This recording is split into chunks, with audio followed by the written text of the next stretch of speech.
जगातील सर्वात उंच चिनाब रेल्वे पुलाचं आज उद्घाटन पंतप्रधान नरेंद्र मोदींच्या हस्ते होणार लोकार्पण। जम्मू आणि श्रीनगर दरम्यान आता मिळणार रेल्वे कनेक्टिव्हिटी।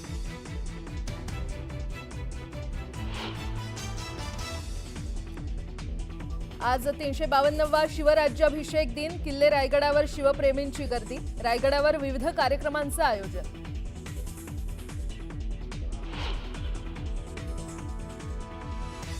लाडकी बहीणसाठी सामाजिक न्याय विभागाला पुन्हा फटका। 410 कोटींचा निधी वळवला।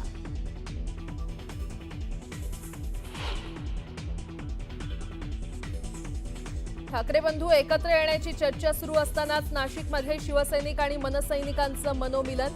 मनसेच्या कार्यालयातल्या पूजेला ठाकरेंच्या पदाधिकाऱ्यांची हजेरी। दोन्ही पक्षांच्या सैनिकांची गळाभेट।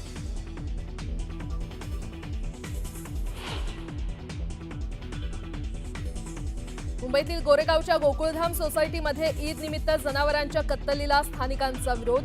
विरोधानंतर कत्तलीची दिलेली परवानगी बीएमसीनं केली रद्द।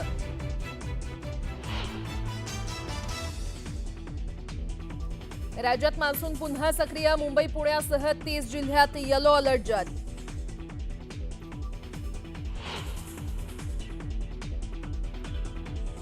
राफेल जेटचा संपूर्ण ढाचा आता भारतातच तयार होणार। दसॉल्ट एव्हिएशन आणि TASL मध्ये महत्त्वाचे 4 करार। हैदराबादमध्ये उभारण्यात येणार अत्याधुनिक केंद्र।